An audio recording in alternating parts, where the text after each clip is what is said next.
Welcome back to The Why. I'm Lauren Magarino in our Chicago studio. Thanks as always for being with us. Today, we're asking why the U.S. is sleep deprived. If you've ever been delayed at the airport for a while, these images might look familiar to you, and nobody would blame you if you found a spot to rest until you could finally take off. But what if you saw an airport police officer sleeping in the corner? Would you get a bit concerned?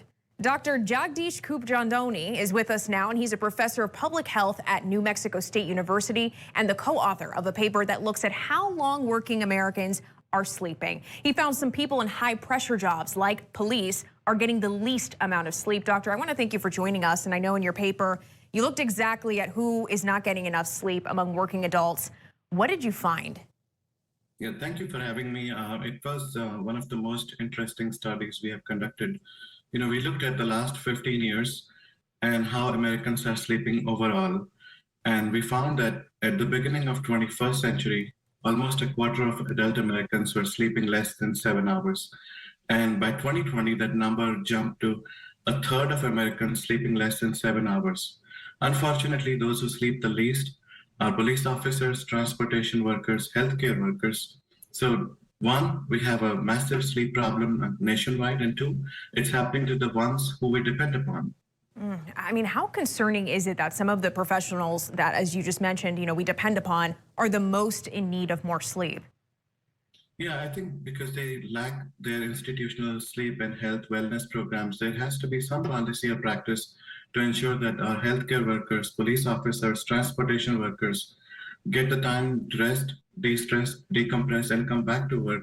But frequently they're working in schedules and shifts and type of institutions where they have no respite. And those institutions should be responsible for these people sleeping well so that they can provide their best customer care. I'm curious because your paper looked at the years 2010 to 2018. This is before the pandemic. How do you think findings could differ after COVID? Anything change?